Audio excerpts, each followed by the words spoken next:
ሰላም እንደምን ሰንብታችኋል? የተወደዳችሁና የተከበራችሁ የሰላም ካቶሊክ ቴሌቪዥንን የምትከታተሉ ውድ ተመልካቾቻችን በየሳምንቱ በሰላም ካቶሊክ ቴሌቪዥን እየተዘጋጁ ወደ እናንተ ከሚደርሱ ፕሮግራሞች መካከል አንዱ የሆነው ሳምንታዊው የእንግዳችን ፕሮግራም እነሆ ጀምሯል። እንደተለመደው አንድ እንግዳ እዚህ ስቱዲዮ ጋብዘን ቆይታ ልናደርግ ወደናል። እንግዳችን ራሳቸውን ያስተዋውቃሉ።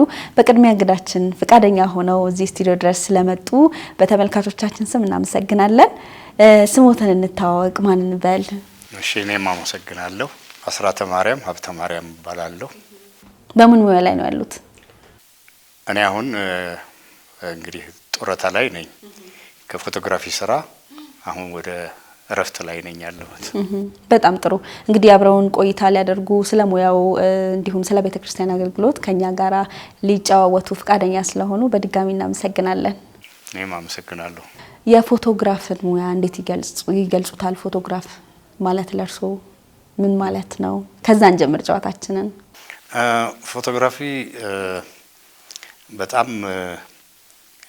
አንዳንድ ጊዜ የሚያዝናና ነው ስራ፣ ጥበብም ነው። ጥበቡ ደግሞ በእርግጥ የተለያዩ ሁኔታዎች ናቸው ያሉት። ፎቶግራፊ አንደኛ ነገር ታሪክ፣ የተፈጥሮ ጥበቦች፣ አንዳንድ ልዩ ልዩ ዝግጅቶች የሚቀረጹበት ነው። በተለይ ከሁሉ የበለጠ የሚያስደስተው ተፈጥሯዊ የሆነ አቀራረጽ ነው እና ይሄ ተፈጥሯዊ የሆነ አቀራረጽ የባህል አለ፣ የውይይት አለ፣ የአብሮነት አለ እና በአጠቃላይ ፎቶግራፊ እንትኑ በጣም ብዙ ነው። ታሪክ ነው፣ ከነ ማስረጃው ነው ከነ የሚደረገው።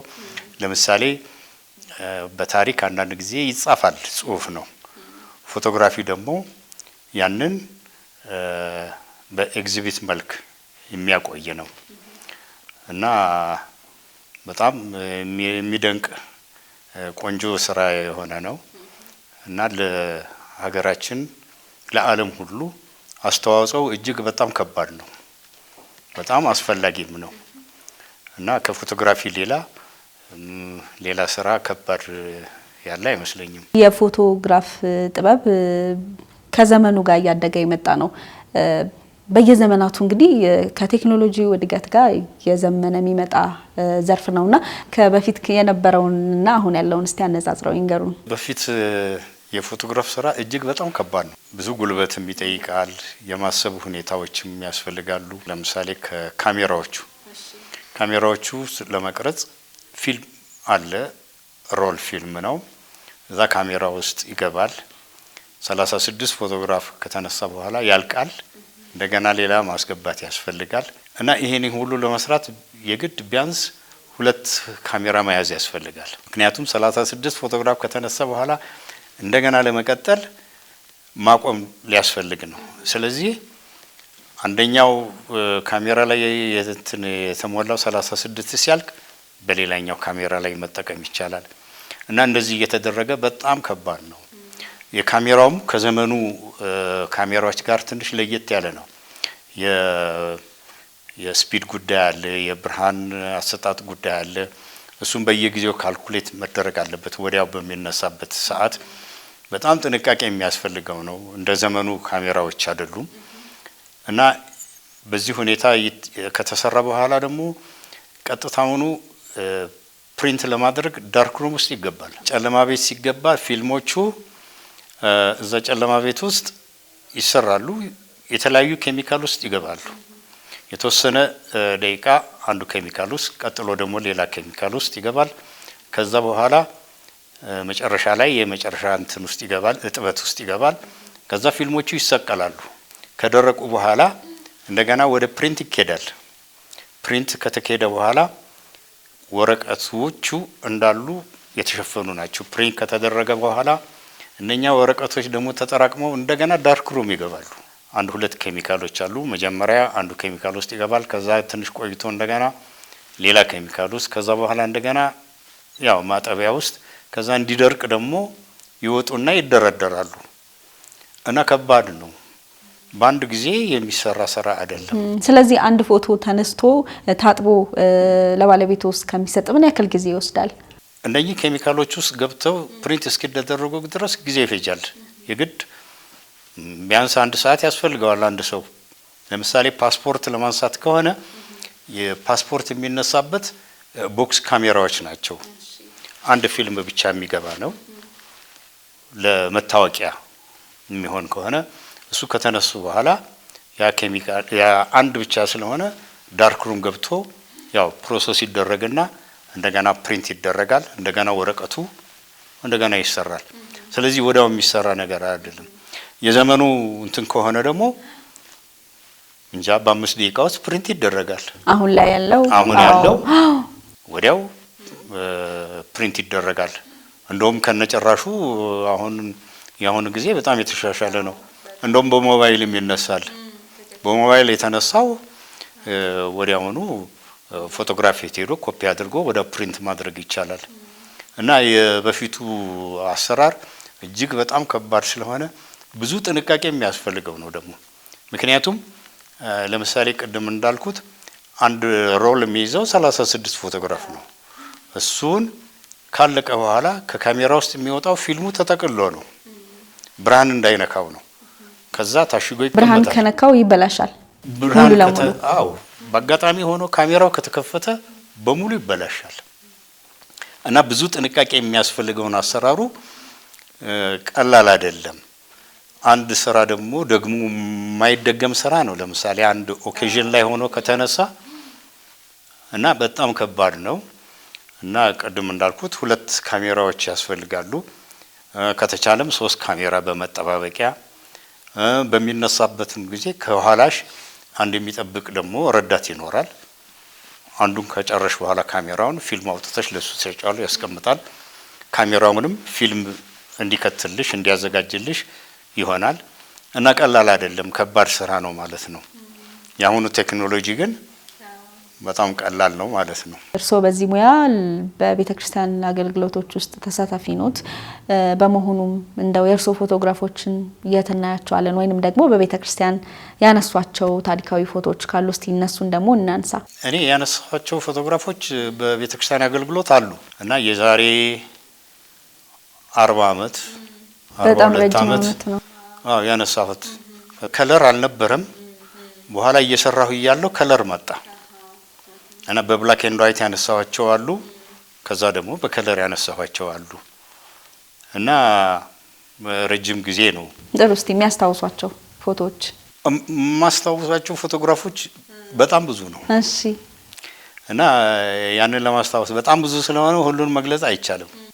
በተለይ የግሩፕ ፎቶግራፎች ብዙ ያነሳኋቸው ፎቶግራፎች አሉ በቤተክርስቲያን አገልግሎት ውስጥ። አሁን አንዳንድ በማህበር ውስጥ ለምሳሌ አባቶች ማህበር፣ የእናቶች ማህበር በግሩፕ ያነሳኋቸው ፎቶግራፎች አሉ። እነሱን ሳይ በጣም አድርጎ በቃ እንደውም ያሳዝነኛል። አንዳንዶቹ በህይወት ሁሉም የሉም። እንደዛ አይነት ነገር አለ እና ለታሪክ በጣም የሚያስፈልጉ ነገሮች አሉ። ሌላ በፎቶግራፊ ብቻ ሰው ብቻ ሳይሆን ተፈጥሮም የተፈጥሮ ፎቶግራፍ እጅግ በጣም ያስደስታል። እሱን ለማንሳት ያዝናናል ማለት ነው። ምክንያቱም ሰማይ ላይ የሚታዩ አሉ፣ የጨረቃ፣ የፀሐይ፣ የግርዶሽ እንዲሁም ደግሞ ምድር ላይ የሚታዩ አሉ ብዙ እንትኖች እና እነኛን ማንሳት ደግሞ በጣም የሚያስደስት ነው። ፎቶግራፊ ድካም ብቻም ሳይሆን ማዝናናትም ያለበት ስራ ስለሆነ ተፈጥሮን ማድነቅም ጭምር ነው።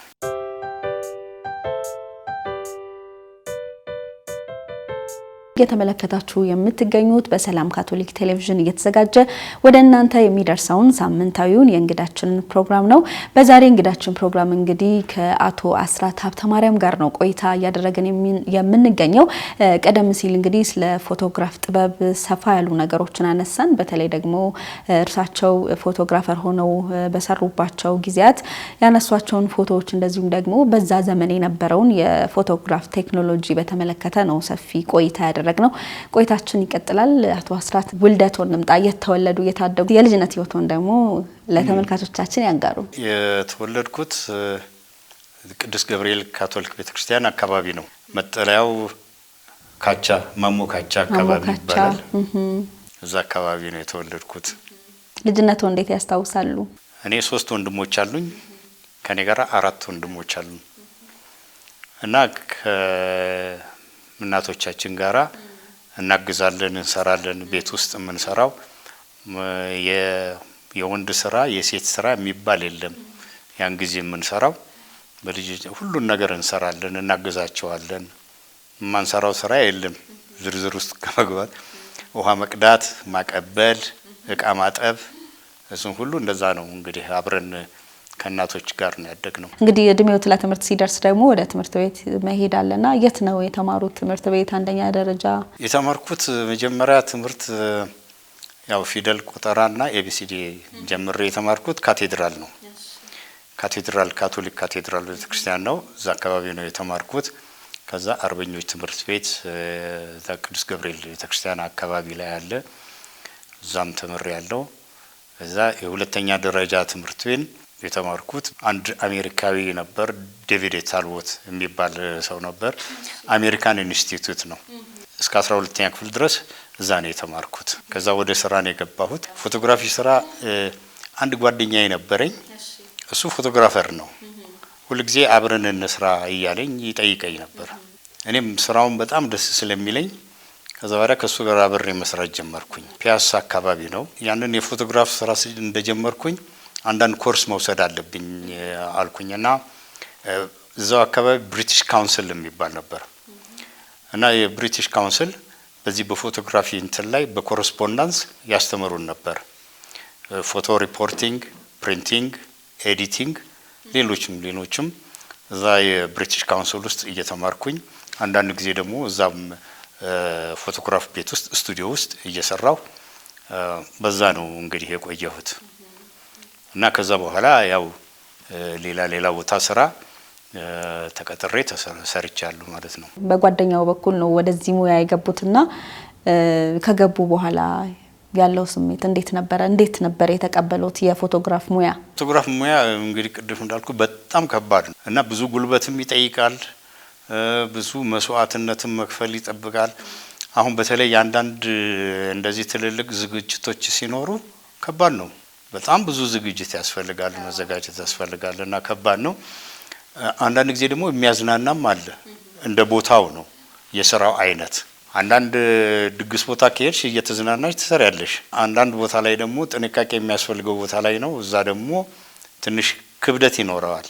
በአንድ በኩል ያዝናናል፣ በአንድ በኩል ደግሞ ትንሽ ከበድ ይላል እና ብዙ መቆም አለ እና ከባድ ስራ ነው። ምን ስራዎችን ይሰራሉ? ማለት ሰርግ አለ፣ ሌሎች ነገሮችም አሉ። እስቲ ዘርዝረው ይንገሩን። እርሶ ያኔ ተገኝተው የሚያነሷቸው ፕሮግራሞች ምን አይነት ፕሮግራሞች ነበሩ? የተጠየቅነው ቦታ ሁሉ እንሄዳለን። አንዳንድ ዝግጅቶች ሰርግም አለ፣ ስብሰባዎች አሉ። እንዲሁም አንዳንድ ደግሞ ስራዎች ነበሩ። ለመጽሔት የሚሆን የመጽሔት ስራዎች አሉ። የፖስት ካርድ አለ። እሱን ሁሉ እንሰራለን እና በተለይ በረፍት ጊዜ ከስራዬ ውጭ የምሰራው እሱን ነው። የመጽሔት ስራ፣ የፖስት ካርድ፣ አንዳንድ የግል ስራዎች። በጣም ደስ ይላል። ሰርግ ሲሉ አንድ ነገር ትዝ አለኝ። ስለ እርሶ ሰዎችን ስጠይቅ አንድ ነገር ነግረውኝ ነበርና በእርሶ ሰርግ ዕለት ካሜራ ደብቀው ይዘው ሄደው ነበር እዛ ሰርጉ የሚደረግበት ቦታ ላይና እስቲ እሱን አጋጣሚ ለተመልካቾቻችን ቢያጫውቱ። ካሜራውን ለምንድን ነበር ይዘው የሄዱት?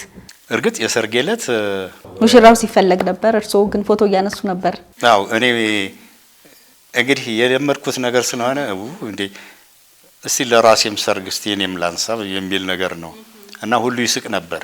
እንዴት ነበር አጋጣሚ? እስቲ ያለውን ነገር ይንገሩን። እንትን ጊዮን ሆቴል አካባቢ ነው። እዛ የፎቶግራፍ ስርዓት ነበር። እዛ በምንነሳበት ጊዜ እኔም ትዝ አለኝና ቆይሺ ካሜራዬን ሄጄ ላምጣ አልኩኝና ማንሳት ጀመርኩ። ሰው ሁሉ ግራ ገባው። ይሄ ሙሽራ ነው ወይስ ሚዜ ነው ወይስ ምንድን ነው ወይስ ፎቶግራፈር ነው እያሉ እና የግድ ማንሳት አለብኝ ብዬ ያነሳው። ሰው ሁሉ ይስቃል። በቃ የስራዬ ሁኔታ እስቲ እንደም ዛሬ ምንም የሰርግ ዕለት እስቲ እኔም ላንሳ ብዬ ተነሳሁኝ እና እንግዲህ ይሄ አንድ ገጠመኝ ነው። ጥሩ ገጠመኝ ነው። እንግዲህ አሁን ደግሞ ስለ ቤተክርስቲያን አገልግሎት እንመለስና በሚያገለግሉበት በቅዱስ ገብርኤል ቁምስና ተሳትፎን እስቲ እናንሳ። በፊት ላይ በነበረው ጊዜ የጎልማሳ ማህበር የሚለውን ላይ ትልቅ አሻራ እንዳሳረፉ ሰምቻለሁ። ከዛ ባሻገር ደግሞ አሁን ላይ የሆሳና ህብረት የሚባል ህብረት አለና እዛ ላይም ትልቅ አሻራ እንዳሳረፉ ሰምቻለሁ። እስቲ ስለነዚህ ማህበራት ጥቂት ነገር ይንገሩን። እንዴት ነበረ ሲመሰረቱ የነበረው? አላማቸው ምን ነበር? እነዚህ ማህበራት ሲመሰረቱ ምን ተግባርስ አከናወኑ የሚለውን እስቲ ዘርዘር አድርገው ከጎልማሳ ማህበር እንጀምር። የጎልማሳ ማህበር አጋጣሚ ሆኖ ካቴድራል የያን ካቶሊክ ወርከርስ የሚል ማህበር ነበር። ከዛ በኋላ ያንን ስናይ በቁምስናችን ደግሞ ሌላ ማህበር እናቋቋም የሚል የጎልማሳ ማህበር አቋቋምን እና ጎልማሳ ማህበር ስንሰራ ቆይተን አንዳንድ አገልግሎት እየሰጠን ነበር። ከዛ በኋላ ያ ማህበር በአጋጣሚ ሆኖ ፈረሰ። ሲፈርስ አንድ ቀን ስብሰባ ላይ እዛ እንግዲህ የምንሰበሰበው ቅዱስ ገብርኤል ቤተክርስቲያን ደጅ ነው። አንድ ትንሽ አዳራሽ ነበር ያለችን በእንጨት የተሰራች እስከዚህም አይደለም እና ውጭ ነው። እንደዚህ አጠቃላይ ስብሰባ ሲኖር ብዙ ሰው ስለማይዝ ደጅ ነው የምንሰበሰበው እና የምክር ቤት አባላት የነበሩት እናቱ ደጀኔ፣ እናቱ ሽፈራው፣ ሌሎችም አሉ። እዛ ተሰብስበን ሳለ ትዝ አላቸውና አንድ ማህበር ነበር የጎልማሳ ማህበር ጥሩ ነበር፣ አሁን ግን የለም፣ ለምን ያንን ማህበር እንደገና አታቋቁሙም የሚል ነገር ተሰጠን። በዚህን ጊዜ እሺ አልኩኝና እኔም ስብሰባ ላይ ነበርኩ። አሰብኩኝ ከክቡር አባ ዳዊት ጋራ ተነጋገርና የሆሳና ህብረት የሚባል ማህበር መሰረትን እና የጎልማሳ ማህበር በጊዜው ደግሞ በጣም ጉልበት ያለው ወጣቶች ነበሩ። በጣም ደስ አለንና ማህበሩ አንድ ወቅት ላይ ካህናችን ቆሞሳችን ሆሳና ህብረት ማህበር በጣም ጠንካራ ነው፣ ስናየው መስራት የሚችል ነው፣ ለምንድነው አዳራሽ የማትሰሩት? አሁን ሰው የሚሰበሰበው እዚህ ደጅ ነው፣ ያ ደግሞ በእንጨት የተሰራ በጣውላ የተሰራ ምንም የሚረባ አይደለም፣ ለምን አትሰሩም አሉ። እሺ ብለን በኋላ ማህበርተኞችን ሰበሰብኩኝና አነጋገርኳቸው። እንደዚህ ተብለናል እና እንስራ፣ ገንዘቡስ አሉ። እሺ ጠይቃለሁ አልኩኝ እና ቆሞሱን ጠየቅኩኝ። ስጠይቃቸው አባ ኢዮብ ነበር የሚባሉት። ስንጠይቃቸው ጊዜ አይ ገንዘብማ የለም፣ ገንዘቡን ፈልጋችሁ ስሩ፣ እኛ ቦታውን ነው የምንሰጣችሁ አሉ። ከዛ በኋላ እሺ ብለን ተነሳሳን። አይ ገንዘብ የለም ተብሏል፣ እንግዲህ ገንዘብ እንፈልጋለን። በኋላ ፈንድሬዚንግ ለመስራት ጀመርን። የባዛር ዝግጅት፣ የእግር ጉዞ እያደረገን ደግሞ ጊዮን ሆቴል የራት ፈንድሬዚንግ ዲነር የሚባል ነገር አዘጋጀንና እሱን ካዘጋጀን በኋላ ትንሽ ገንዘብ ስናገኝ አዳራሽ መስራት ጀመርን። አዳራሽ እየሰራን እያለን ገንዘብ ሊያጥረን ሆነ። ስለዚህ መሰረቱን ካስቀመጥን በኋላ የገቢ ምንጭ የሚያስገኝ መስራት አለብን። ለምን ሱቅ አንሰራም ማለት ከቤተ ክርስቲያኑ ፊት ለፊት። በኋላ ተነጋገርን። እሺ ይሁን ተባለ።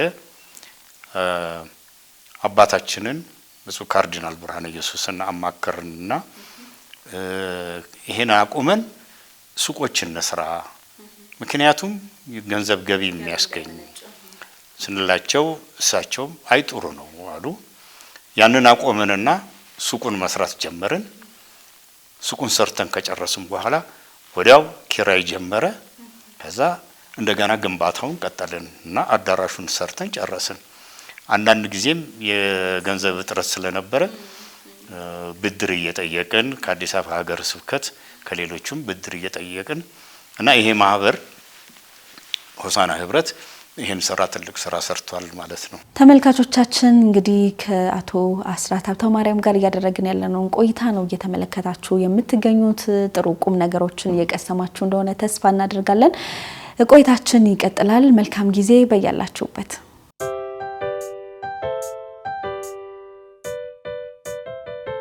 ከአቶ አስራት ጋር ያለን ቆይታ አሁንም እንደቀጠለ ነው።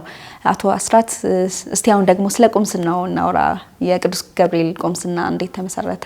ቤተክርስቲያኗ በ1958 ዓመተ ምህረት ነው በግርማዊ ጃንሆይ ቀዳማዊ ኃይለ ሥላሴ ተመርቆ የተከፈተው። ከዛ በኋላ በዛን አካባቢ ደግሞ የፈረንሳይ ፕሬዚዳንት ጄኔራል ሻርል ደጎል የሚባሉ ኢትዮጵያን ለመጎብኘት መጥተው ነበር።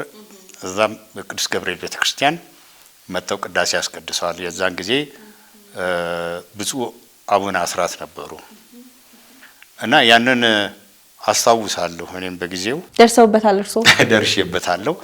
አባቴ ይዞኝ ሄደ ነበር እና አይቻለሁ። ያኔ ልጅ ነበሩ? ልጅ ነበርኩኝ። አባቴ ነበር ይዞኝ ሄደው እና ግን አስታውሳለሁ ማለት ነው። ቅዱስ ገብርኤል ቁምስና እንግዲህ ከ60 ዓመት በላይ እጅግ አንጋፋ ቁምስና ነው። ስለ ቅዱስ ገብርኤል ስለነገሩን እጅግ አድርገን እናመሰግናለን። አሁን ደግሞ ወደ ፎቶግራፍ እድገትና መዘመን ጋር ጥቂት ነገር እናንሳና የጥንቱ የነበረው የፎቶ ቴክኖሎጂ ከአሁኑ ጋር ሲነጻጸር እንዴት ያዩታል? ያሁኑ እርግጥ የተሻሻለ ነው እድገቱ። የበፊቱ ብዙ አቅም ብዙ ጉልበት የሚጠይቅ ብዙ ጥንቃቄም የሚጠይቅ ነው። በጣም ከባድ ነው እና የበፊቱና ያሁኑ ማወዳደር በጣም እርግጥ በስራው ላይ እርግጥ ጫና ቢኖሩበትም ብዙ እውቀቶች ነበሩት። ምክንያቱም ዝም ብሎ በቀላሉ የሚነሳ አይደለም። ያን ጊዜ ምናልባት አሁን ለማንሳት ቀላል ይሆናል፣ ማንም ሰው በሞባይሉ ያነሳል። የዛን ጊዜ ግን ቅድም እንዳልኩት ያነሳስ ሁኔታ በጣም ከባድ ነው፣ ብዙ ጥንቃቄ የሚፈጅ ነው። ቅድም እንደተናገርኩት ካሜራው ላይ ስፒድ አለው። ስፒዱ የግድ መስተካከል አለበት። ትንሽ ዞር ተብሎ ሌላ አቅጣጫ ላይ ሌላ ቦታ ላይ ለማንሳት ሲሆን ከበፊቱ ላይ እንደገና መስተካከል አለበት። የካሜራው ደግሞ ላይ የብርሃን መጠን ደግሞ መጨመር መቀነስም የስፒዱም ይሄ ሁሉ አለ እና ቴክኖሎጂው ያሁሉ አሁን የለም። በእርግጥ ያሁንም ካሜራ እናውቀዋለን፣ እንደ በፊቱ አይደለም፣ ከባድ አይደለም፣ ቀላል ነው። በእጅ ስራ በፕሪንት በሚደረግበት ሰዓት በፊት የምንሰራው ብዙ ስራ ነበረው፣ በጣም ብዙ። ያሁኑ ግን በጣም ቀላል ነው፣ የተሻለ ጊዜ ነው። ምክንያቱም ማንም ሰው እንደውም አንዳንድ ጊዜ ፎቶግራፈርም አያስፈልግም። አንዳንድ ዝግጅት ሲኖር ቤት ውስጥ ሲኖር ማንም ሰው ማንሳት ይችላል። በተለይ በሞባይል ማንሳት ይቻላል። ቀደም ሲል እንደነገሩኝ ፊልም ያው ታጥቦ በኬሚካል ደርቆ ምናምን ነውና ይቃጠላል የሚባል ሁኔታዎች አሉ። በተለይ ደግሞ ከጨለማ ክፍል ከወጡ ብርሃን ከነካቸው የመቃጠል እድል አላቸውና እርሶ ገጥሞታል ወይ? ፊልም ተቃጥሎቦት ያውቃል ወይ? ፊልም የሚቃጠለው ወዲያው ከመጀመሪያም ጀምሮ ነው። ለምሳሌ ከካሜራው ውስጥ ፊልም ይከተታል። ያ ፊልም ካለቀ በኋላ 30 እንግዲህ ካሜራው እንዴት ነው ስታዞሪው ማዞር መጫን ነው። ልክ ሲያልቅ ስታዞሪው ይቆማል። ሲቆም አልቋል ማለት ነው። ያን ጊዜ ተሳስቶ ካሜራው ከተከፈተ ተቃጠለ። የተነሳው በሙሉ 36ቱ ይቃጠላል እና ስለዚህ ልክ ሲያልቅ ከታች የሚጫኑ ነገር አለ። እሱን ተጭኖ ፊልሙ ተጠቅሎ ይወጣል። ተጠቅሎ ካልወጣ በድንገት ስራ ከበዛ አንዳንድ ጊዜ ችግር ነው። ሲያልቅ ያለቀ ብሎ ከተከፈተ ተቃጠለ ማለት ነው ያ የተነሳው በሙሉ።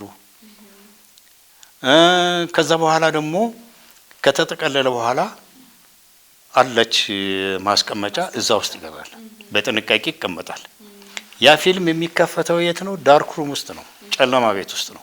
ይጠቀልልና መጠቅለያ ያለው ይቀመጥና ኬሚካሎች ውስጥ ይገባሉ። እዛ ኬሚካል ውስጥ ሁለቱም ኬሚካል ውስጥ ገብቶ የተወሰነ ደቂቃ እስኪያልቅ ድረስ ብርሃን ካየው ይበላሻል። ጥንቃቄው በጣም ብዙ ነው እና እንደዚህ አይነት ችግር አለ። ለዚህ ነው በእኛ ጊዜ ፎቶግራፈሮች ሁለት ካሜራ ተሸክመን የምንሄደው። አንዱ ካሜራ 36 ፎቶግራፍ ካነሳ በኋላ ሲያልቅ በዚህኛው ይቀጥላል። ሌላ ረዳት ይዘን እንሄዳለን አመቺ ከሆነ። ያ ካለቀ ለረዳቱ እንሰጣለን። ረዳቱ ፊልሙን ይጠቀልልና ያወጣና ሌላ ሞልቶ አዘጋጅቶ ይሰጣናል። በዚህኛው እንይዛለን። ይሄ ካለቀ እንደገና እንሰጣለን። ረዳት ከሌለ ደግሞ እኛ ራሳችን ስንሰራ በጥንቃቄ ነው እንግዲህ ይሄ ሁሉ። ምክንያቱም አንድ ዝግጅት ላይ የተነሳ ፎቶግራፍ አንድ ዝግጅት አለ፣ ከተበላሸ ከተቃጠለ አይደገምም። አንድ ፎቶግራፍ ብቻ አይደለም 36 ነው። ስለዚህ የማይደገም ነገር ስላለ ከባድ ጥንቃቄ ነው። ያ ፎቶግራፍ ስላመለጠ ያ ዝግጅት እንደገና ይዘጋጅ አይባልም፣ አለቃ። ስለዚህ ከባድ ነው። የፊልም መቃጠል ቀላል ነገር ይመስላል እንጂ እንደዚህ አይነት ነገር አጋጥሞ ያውቃል። እኔም አጋጥሞ ያውቃል።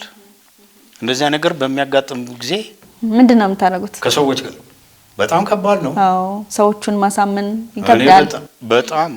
ሰዎቹ ደግሞ የተዘጋጀው ዝግጅት የለም ከተባለ ተቃጥሎ ነው ከተባለ እንዴት ነው ያን ዝግጅት እንደገና ሌላ ዝግጅት ማድረግ ያስፈልጋል ወይስ እንዴት ነው? እና ከባድ ነው እና ጥንቃቄ ያስፈልጋል የተባለው ለዚህ ነው። ተመልካቾቻችን እየተመለከታችሁን ስለሆናችሁ አብራችሁን ስለሆናችሁ እጅግ አድርገን ነው የምናመሰግነው። ከአቶ አስራት ጋር ያለንን ቆይታ ነው በእንግዳችን ፕሮግራም እየተመለከታችሁ የምትገኙት። ጥሩ ቁም ነገሮችን ተሞክሮችን ያጋራናችሁ ነው። እየተዝናናችሁም እንደሆነ ተስፋ እናደርጋለን። መልካም ጊዜ፣ አብራችሁን ሁኑ።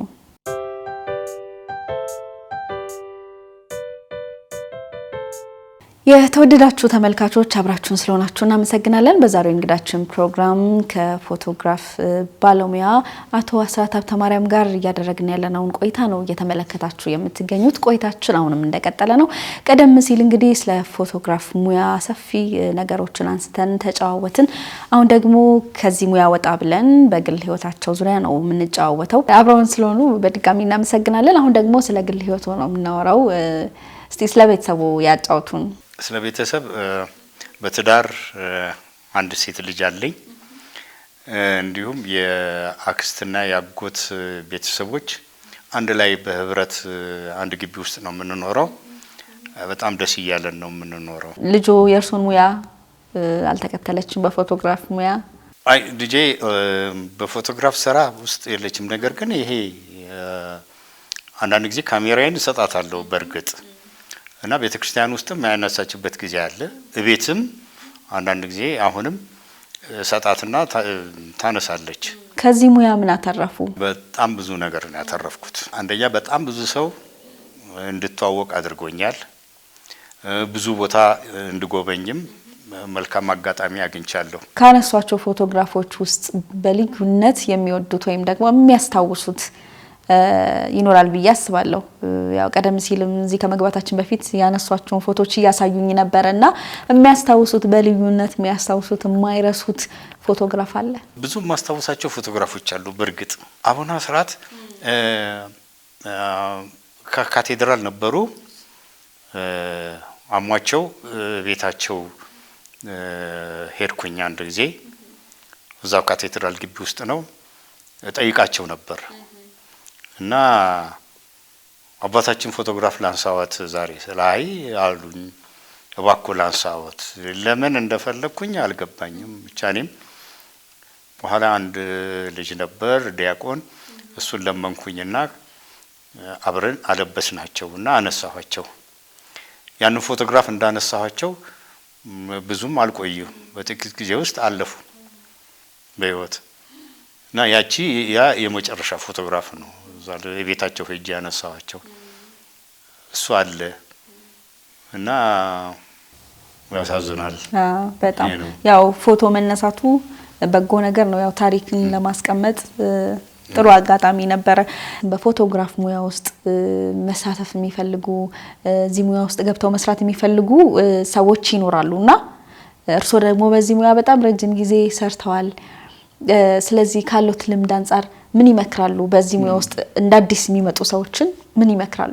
ፎቶግራፍ ለመስራት በጣም ጥንቃቄ ያስፈልጋል። ምክንያቱም በቂ ዝግጅት ማድረግ ያስፈልጋል። አንድ ቀን ከመስራት በፊት በደንብ አድርጎ ማረፍ ነው የሚያስፈልገው። ምክንያቱም መቆም አለ ምን አለ። ሁለተኛ ደግሞ እቃዎችን በሚገባ መቆጣጠር የሚያስፈልጉ እቃዎችን በሚገባ መቆጣጠር ያስፈልጋል። በጥንቃቄ እቃዎችን መያዝ አሁን ምናልባት ቅድም ስናወራ እንደነበረው የሚቃጠል ነገር ፍላሽ ምናምን በብርሃን ምክንያት የሚቃጠል ነገር ላይኖር ይችላል። ግን አሁንም የሚያበላሻቸው ብዙ ነገር ስላሉ መጠንቀቅ ነው። ምክንያቱም ጥንቃቄ ማድረግ ነው። አንድ ዝግጅት ደግሞ ካለፈ የማይመለስ ዝግጅት አለ። ያ ፎቶግራፍ ስላልተነሳ ለዛ ዝግጅት ሲባል እንደገና አይደገምም እና ያንን ጥንቃቄ ማድረግ እረፍት ማድረግ ነው። ብዙ መቆም ስላለ ያቅም ጉዳይ ስላለ ያንን ጥንቃቄ እንዲያደርጉ ነው የሚያስፈልገው። አቶ አስራት ቁጡ ናቸው ሲባል ሰማው። በስራቸው የሚገባን ሰው አይቀበሉም፣ ቁጡ ናቸው ይባላል። ስለዚህ ምን ይላሉ? እዚህ ላይ እርስዎ ምን አስተያየት አለዎት? አንድ ሰው መቼስ ጠባዩን አያውቅም ሰው ካልነገረው በስተቀር እንግዲህ ቁጡ ነው ይላሉ። እንግዲህ የሚያስቆጣ ነገር ካለ ሁሉም ይቆጣል። እኔ ብቻ ላልሆን ይችላልው እና መቆጣት ግን እንደማያስፈልግ ነው የማውቀው። እንግዲህ ቁጡም ከሆንኩ እንግዲህ ያንን ማብረድ አለብኝ።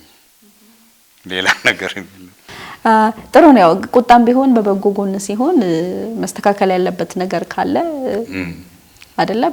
አዎ። አሁን የሚባለው እንዴት ነው? በቤተክርስቲያን አገልግሎታችን ውስጥ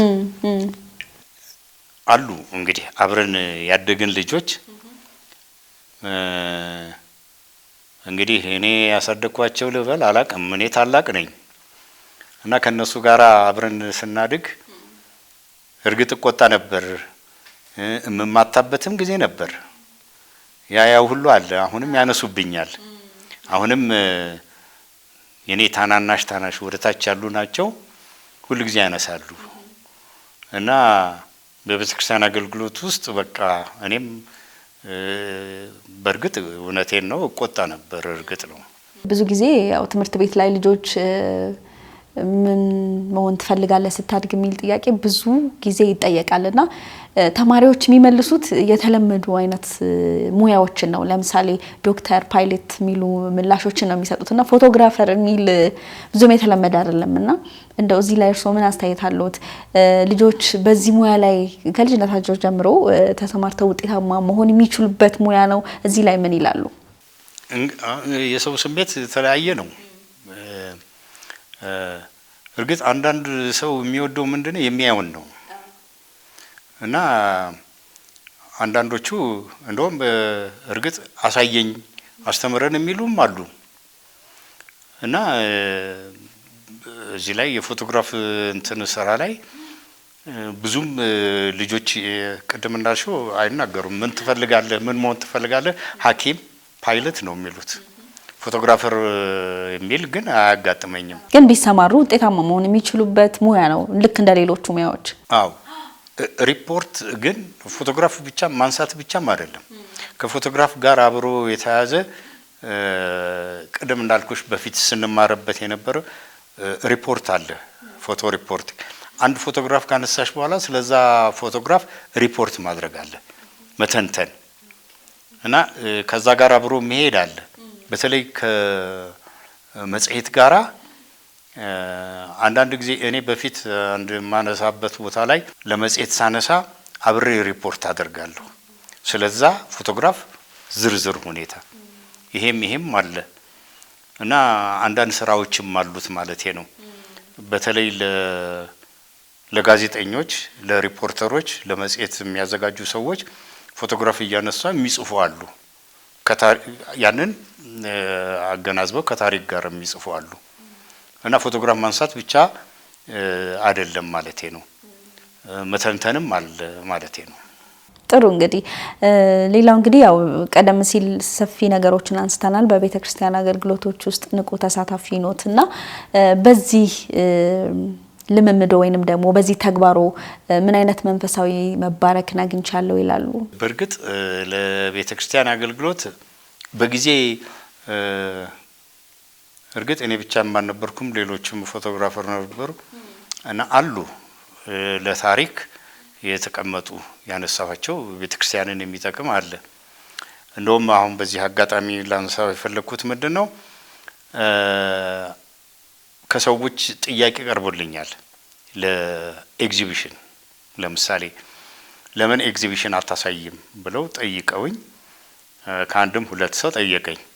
ያን ጊዜ እሺ ቆይ አልኩኝና አሰብኩኝና ምክንያቱም ብዙ የተከማቸ እንትኖች አሉ ፎቶግራፎች አሉ በተለይ ይሄ ፊልም እና በጣም ትልቅ እቃ ውስጥ የተቀመጠ ነው ሳጥኑ እና እንደተቀመጠ ነው እና ይሄን ሲሉኝ እሺ አልኩኝና አዲስ አበባ ሀገረ ስብከት ጠየቅኩኝና ማከሬ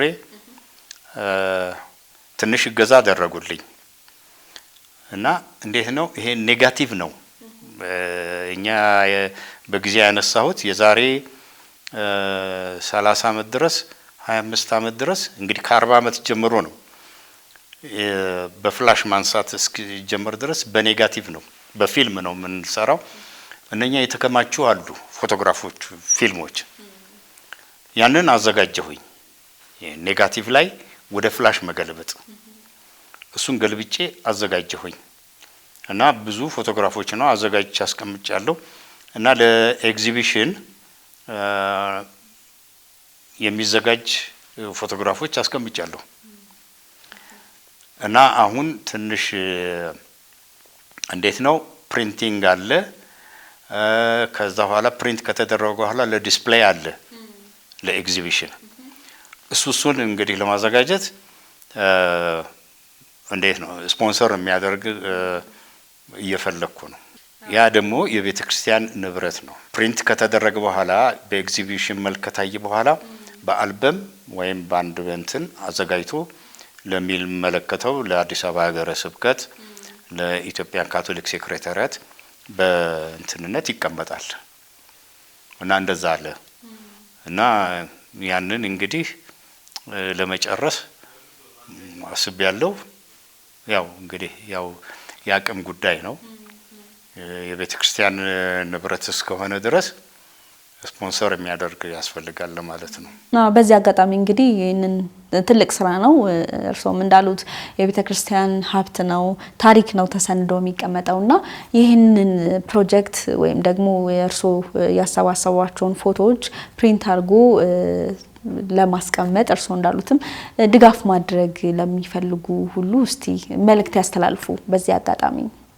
ምናልባት በግለሰብ ደረጃ እኔ እንጃ አላቅም ፈቃደኛ ካልሆነ ግን በዚህ በካቶሊክ ቤተክርስቲያን አንዳንድ ድርጅቶች ውስጥ ይሄንን ስፖንሰር የሚያደርግና ለፕሪንቲንግ አገልግሎት ቢሰጡኝ ደስ ይለኛል እና ያው እንግዲህ እኔን ኮንታክት ማድረግ ለሚፈልግ ቅዱስ ገብርኤል እዛ ነው ያለሁት እና በማንኛውም ጊዜ ሊያገኙ ይችላሉ እና እነኚህን ብዙ እንትኖች አሉ አሁን ቀደም ለምሳሌ የተናገርኩት አለ አንዳንድ በህይወት የሌሉ ሰዎች አሉ እነኛ ፎቶግራፎች ሁሉ ወጥተው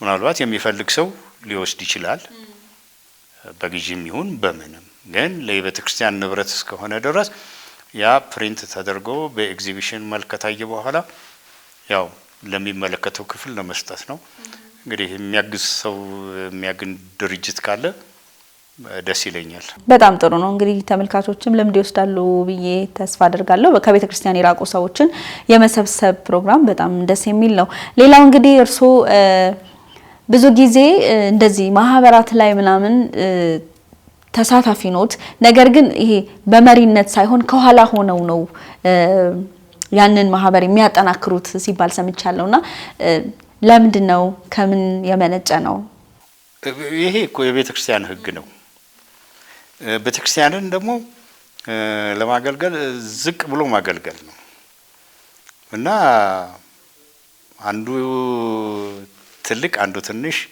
የለም ያው እኩል ስለሆነን እንደዛ አይነት ነገር የለም እና እኔም የማምነው እንደዛ ነው።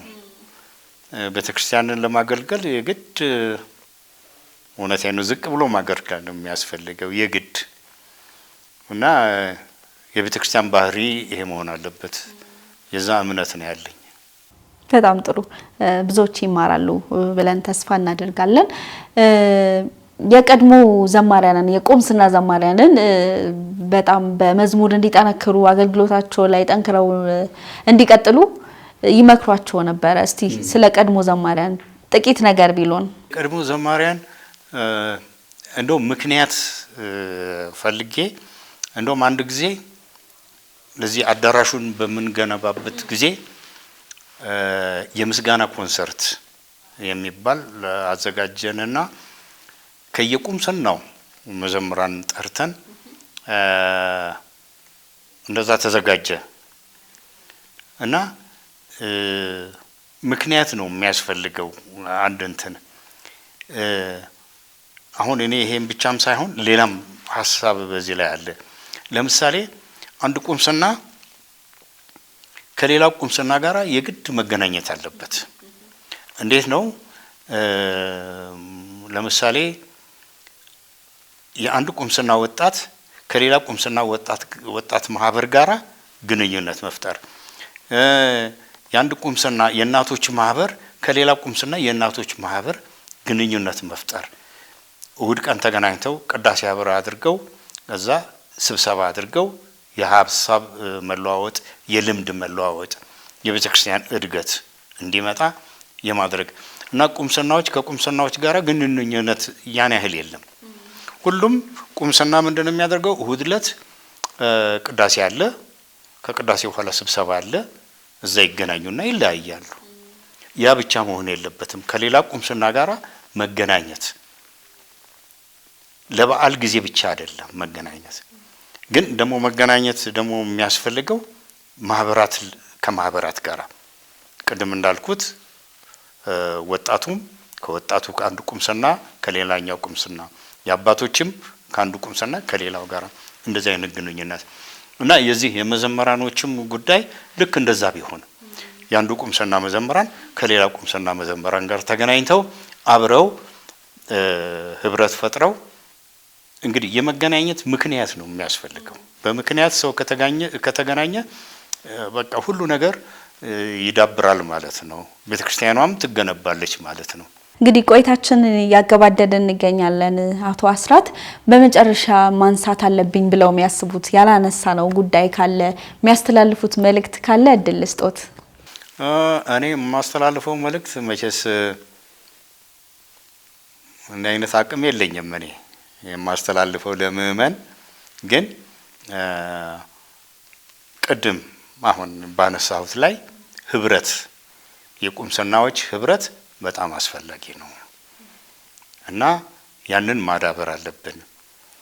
ሁሉም ደግሞ ቤተክርስቲያንን እንዲያገለግል የጎደለውን መሙላት አለብን። በየቤተክርስቲያኑ የጎደለውን መሙላት እና ያንን ማድረግ ያስፈልጋል። እጅግ አድርገን ነው የምናመሰግነው ለነበረን ቆይታ። ብዙ ቁም ነገሮችን ተጫወትን። ጊዜ ሰጥተውን ደግሞ እዚህ ስቱዲዮ ድረስ መጥተው ይህንን ቁም ነገር ከኛ ጋር ለመጫወት ፈቃደኛ ስለሆኑ በድጋሚ በእንግዳችን ፕሮግራም ተመልካቾች ስም እጅግ አድርገን እናመሰግናለን።